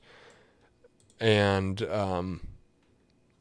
the planets, the cards as they exist now looked too similar to each other because they all have this kind of orange-brown frame. And so I need to switch that up and make it look different for, I think it'll probably be the power sources stay this orange and the catalyst capsules go green, so that it's very easily identifiable when you're exploring and a new planet comes out. Is it the one I want? Is it, what I'm looking for? That kind of stuff. So I'm going to take all these elements, put them in a folder. Where's the main one? There it is. Okay. So here's my 3 backdrop elements for the text boxes. Kind of looks cool without them. That kind of looks cool. Wait a minute. Let him cook. Nah, it makes it harder to read. Something I'll mess around with later. But I think this should be as simple for the beta testing version as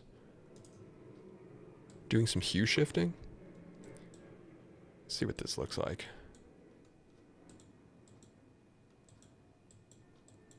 Yeah. A green. Some green for the catalyst capsules. And maybe I'll do different colors for each. I don't know. I like without the boxes personally. Yeah, I kind of do as well. It kind of looks clean. These boxes aren't final either. These are something I recycled from the old version as well, mainly to have a playtest version. It's a little less readable without them. Well, actually, the grid doesn't get applied on the planets. Yeah, no, we're cooking. We're cooking. I like this. Maybe I keep it for the title. So if I'm getting rid of that, I need some indicator. I want some color indicator for what kind of item you can get there. This feels top heavy.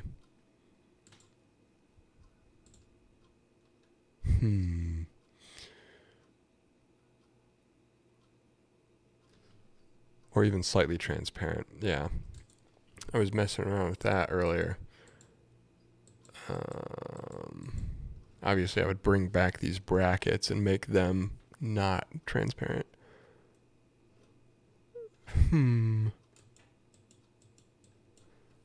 Let me put a mask on it and do some painting. Let's get a gray. Go back to my basic brush so I can paint some transparency up on here. Fix my brush spacing.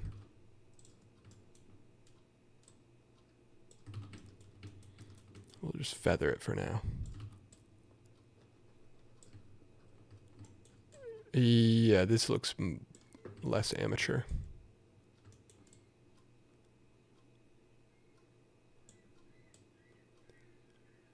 I can get behind that. What does a hue shift look like? Oh, yeah. Yeah, no, this is sick. So this also gives me more space on the bottom as well.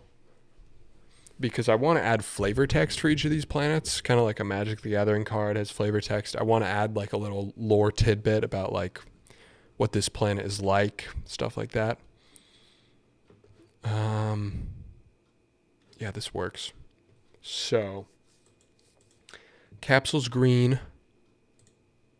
Oh, wow. Capsule's green. The mysterious artifact, which is a power source, is orange. Then there's a purple one. We'll shift to purple.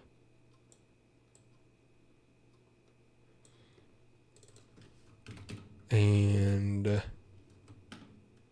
the final one is, I guess, a pink or a yellow.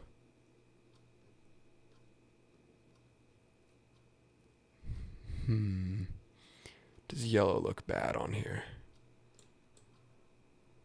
No, that looks fine.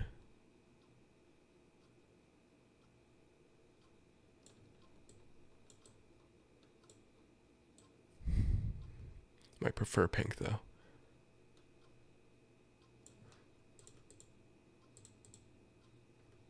Yeah, that's what I want. Okay. So that will be the Star Shard. Okay, so we got a couple colors now. That's good.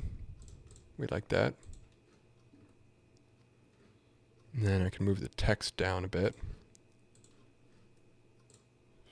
All this stuff. Come down here. And then we'll have a lot more space, which is good. Yeah, I'll probably add something back down there. We'll see. That's working. Yeah. Yeah, I'm liking this. I don't quite like not having any element down there. Let's mess around with transparency on this too. Because I think it was just too bright. It's a little too busy.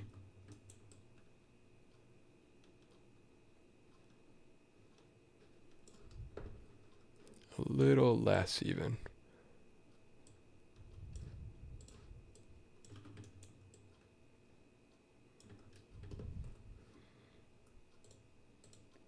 And there's a glow there that's kind of screwing it up. Lower the opacity on that. Yeah, here we go. This is kind of a cool vibe. Bring that up to center again. Yeah, it definitely was too bright before seeing this version. And then we'll look at our other colors. Pretty. Yeah, this is sick. Got all the different planets in there, which will all be redone at different sizes and such. Yeah, no, this is sick. Sweet. Glad to have that done. Okay. I think those were all the minor things I wanted to touch on. The easy stuff that I can do here. I need to add a wormhole graphic at some point, but I can do that later. Yeah, no, I feel pretty good about where I'm leaving that. So, that's it on that for today, I think. I'm going to keep messing around with it on my own in the coming days, but good stuff. Let's see what the sub numbers are at. 17,995.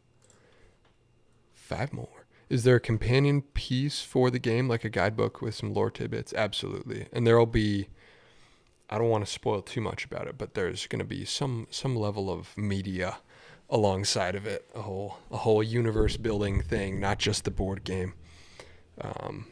So yeah, I'm very, very excited about that. Yeah, there's a lot of, this is kind of just a fun storytelling opportunity for me as well. So it's very much tied in with story stuff as well.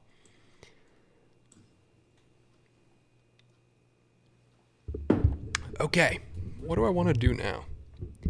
We're almost at 2 hours, which is normally when I would turn it off, but I know some people that regularly watch are only just getting off.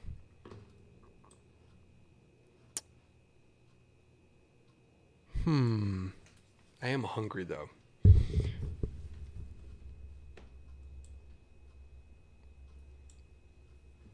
I hear franchise in the works. Watch out, Disney. Exactly. Some kind of cinematic universe type thing.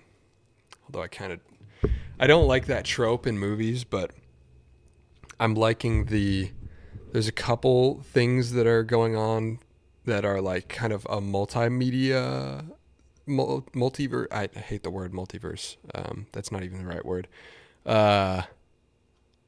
Like bridging the gap between different forms of media is something that I think is really cool. So that's something I'm excited to do with this. I'm deciding if I want to do something else or if I just turn the stream off. That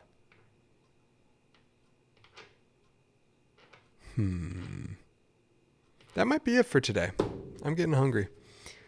But I do kind of want to wait until we cross 18K, but that's going to be another 30 minutes or so. I'm still so hyped that they use the Iron Glass Helios in Dune Part 2. It is wild. Like, that's like a somewhat attainable lens. Like, that's something like people I know have that kind of, not the like nice rehoused ones, but it's like, it's so sick. It's kind of like the, the creator using FX3s and stuff. I think that's pretty cool. They used it in Batman as well. Damn. I did not know that. I'm waffling too much. Yeah,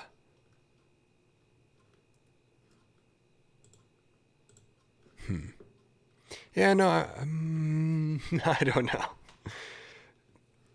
Should I boot up Minecraft or something? I just feel bad ending stream right at the time I usually go live because I know some people are just getting in. Screw it, I'm going to boot up Minecraft. That'll be fun. We're doing a chill day anyway. I've owned 5 Helios at this point. Damn. I've never had one of those specifically.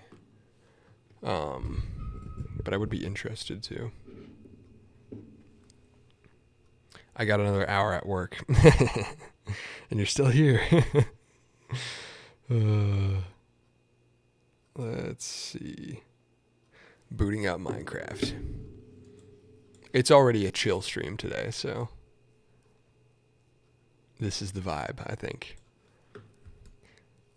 I can make a server we can play together and whoever wants. Potentially. I'm going to open one on my own down the road. I've got a world that I was streaming on earlier. Just like when it gets late on the streams. Pull it up sometimes. Thank you. You're the best streamer ever. Appreciate that. Yeah, we're going to boot up the same world that I was on earlier.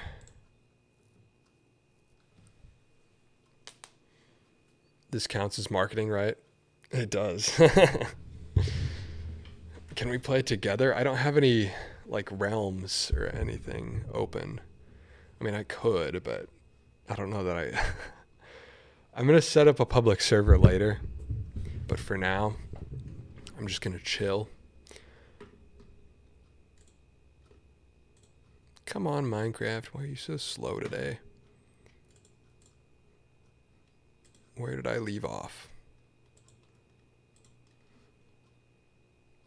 Single player. I won't play in windowed mode this time because I know that annoyed some people. Oh, is it even going to work? Yes, it is. It's nighttime. If I recall, the last time I played this world, I died. And I think all my stuff is in the nether right now. So I should probably go find that.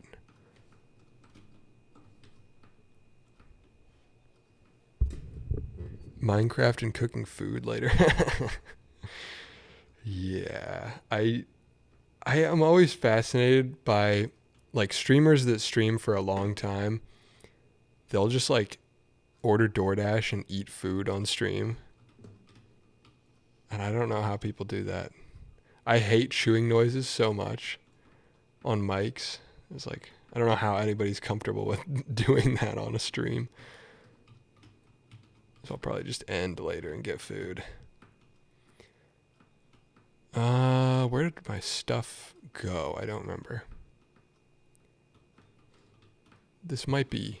Oh, yeah, that's bad. Those guys are angry at me. Probably dead, aren't I? Yep. Does anybody... If any of you, like, play Minecraft frequently... I used to know everything about it, but I don't know in the recent updates. So, I know your items despawn if they're like within render distance.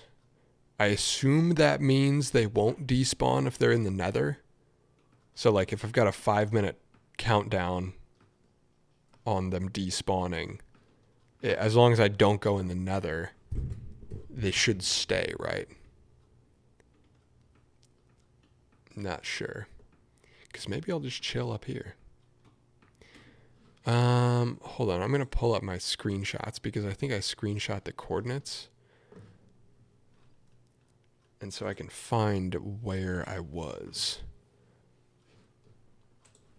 Or actually, this is funnier. I can just pull up the video. Bevman, because I posted it on my second channel. This is the secret second channel, by the way. So in the last episode of Uncut Minecraft Gameplay, I died. Oh, I just realized my audio is off too. Sorry. Desktop audio on. Where did I die last time?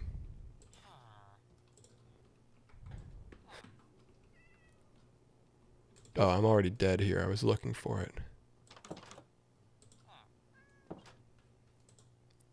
Where is it?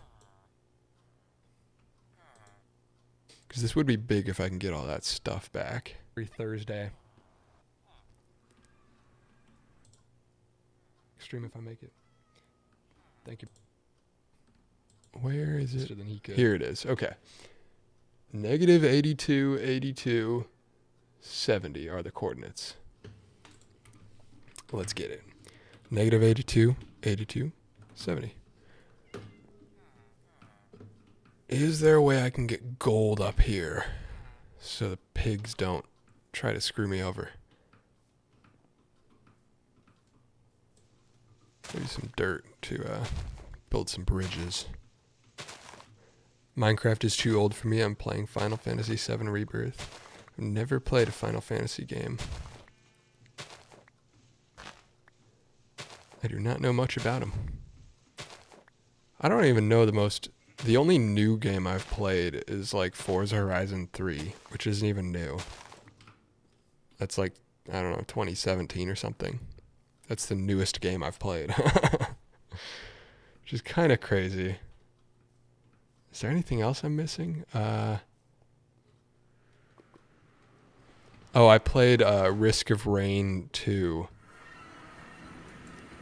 I was playing that with my siblings. I think that's somewhat new. Oh, I just fell down again. Okay, so negative 82, 82, 70. So negative x 82. Let's see if I can avoid this fool. Because he is kind of making all this tougher. Oh, no, I can't. You know what? I don't know if I have the brain power for this right now. I just want to not shut off the stream before I hit 18K. 17,995. Hey, you know what? We'll celebrate next week. That's all I got in me for today, I think. I appreciate all y'all for hanging out. It was a good stream. I wanted to experiment with the Photoshop streaming stuff. Don't know how much I'll do it in the future, but I'm grateful for all y'all that stuck around. And got a little sneak peek of the board game, a little talk of the behind the scenes on that. There will be plenty more details about it in the future. Yeah, I don't love making content about like Photoshop, like graphic design stuff, because I like shooting. I like the hands-on stuff. But once it gets to like prints and beta testing, there's going to be a lot more of that on the next round of beta testing. But for today, I'm happy with the progress. Don't stress, just glad you had the time pre-moving. Yeah, exactly. Yeah.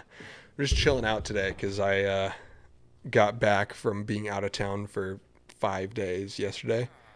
So this is just me rebooting and starting back up. And tomorrow I'm going to do a lot of filming for next week's video, which will probably be a little camera lens shelf build, something like that.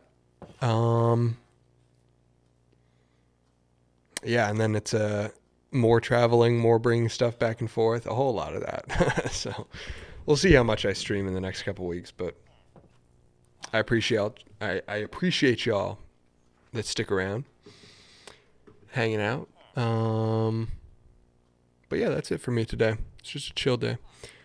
Oh, Keith just got here. I'm here now, and guess what? I'm just getting my new used camera tomorrow. What did you get? Video log the move? Yeah, I definitely will. I'll film a lot of stuff about it. There'll be at least 1 or 2 videos on, tearing down the old studio, setting up the new one. A7C, fuck yeah. I've been wanting to get that because it's like I've been like waiting for the A7C2 to come out, and it just came out like a month or 2 ago. Because I wanted the A7C prices to drop. Because now I feel like you can get them for like under $1,000. I don't know what you paid, but like if you're okay with like used stuff. A7C. Funny enough, I've never owned a full frame camera. Well, I guess I have a 5D Mark III right now, but I don't really use that at the moment. I have that to set up a film scanning rig. Found one locally for $900. That's a good deal. But yeah, I've never I don't shoot on full frame. I might be getting an S5 II, Lumix S5 IIX. A buddy has one that's broken. And I'm going to try to fix it and see if I can get that working. But I've never really shot on full frame that much. But A7C is like what I'm looking at for, if I were to buy a full frame camera, it would be the A7C.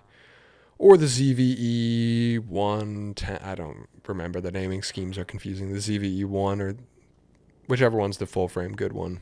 I'm interested in that too. I've never owned a real camera before, so it's a first for me. Oh, hell yeah. The A7C is going to be great for you. There's a little bit of a learning curve on the menus and settings on Sony, but I think you'll get the hang of it. Yeah, A7C is a great pick. So compact too. Phone as a camera? I guess so. But it's a little different. I was originally looking at the A7S II, but found this one for a good deal too. Yeah, and the S2 is bigger. I don't know how much you actually care about compactness, but like for me, because I'm only doing video, like I don't care about a super nice big viewfinder. So like the A7C is cooler for my use case for video. Have a plan for full frame before getting a full frame Sony, because even the used selection is expensive. That's true. I mean, if you're doing manual focus, it doesn't matter. Like you just get the Sigma adapter to EF and then buy, an EF 24 to 105 and you got all you need for manual focus. But saving for FX3 right now, I was going to just get the 30, but I have full frame glass. Yeah, I like the 30 because it's cheaper. But I mean, the FX3 would obviously be a dream camera. I just can't pony up that money.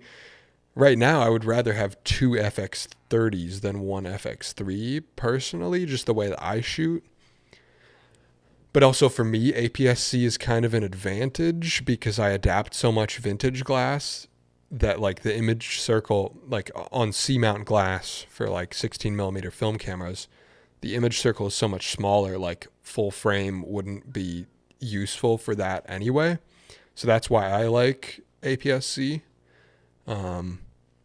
It's just closer to the other like weird modded action cameras I'm using as well. Like if I'm switching between, a 1-inch sensor and an APS-C, that's less big of a swing for adapted glass than 1-inch to full frame. I'd watch Minecraft while I work with stream in the background. Yeah, it is a good vibe. I don't have the effort to go back and find my old stuff. I think the A7S II has a record limit of 30 minutes. Oh, yeah. Yeah, the A7S II was before that whole change. That's such a stupid... The 30-minute record limit is such a stupid thing. It's because, like, for international shipping, there's different tariffs on video cameras and photo cameras. And the definition of a video camera was anything over that could record over 30 minutes of video. And so they would just that's not a tech limitation. They would just artificially put a cap on it so that they get the photo lens or the photo camera import fees instead of the video camera ones.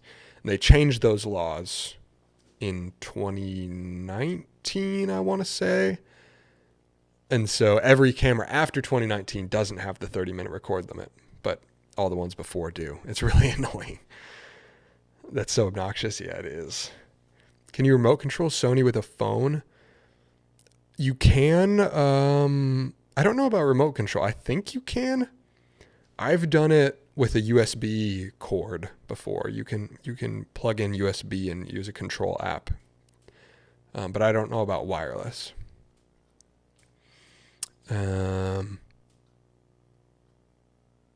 Oh, you can do it wireless. Okay. Interesting. Yeah, I've had good experience with it over cable, but that's something for an upcoming little camera modding project. All right, we've crossed 2 hours. What are the sub numbers at? We're so close. I lost my tab.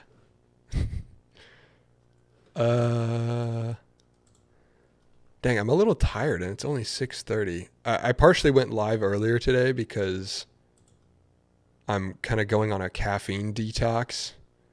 So I'm winding down earlier today than I usually would. So I know, like, if I had gone live at 6 today, it would have been like very low energy. 17,995.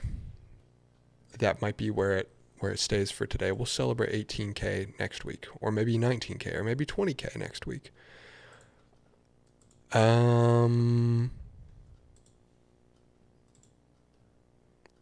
are we at in the chat? What about viewfinders? For me, just existing on stream for hours would be exhausting. Yeah, it's always different. Like, I've done 4-hour streams before. And that was like, I was high energy the whole time. Today, it's just, I just got back from being out of town for 5 days and not getting great sleep in there and caffeine detox. But yeah, I think that's where I'm calling it today.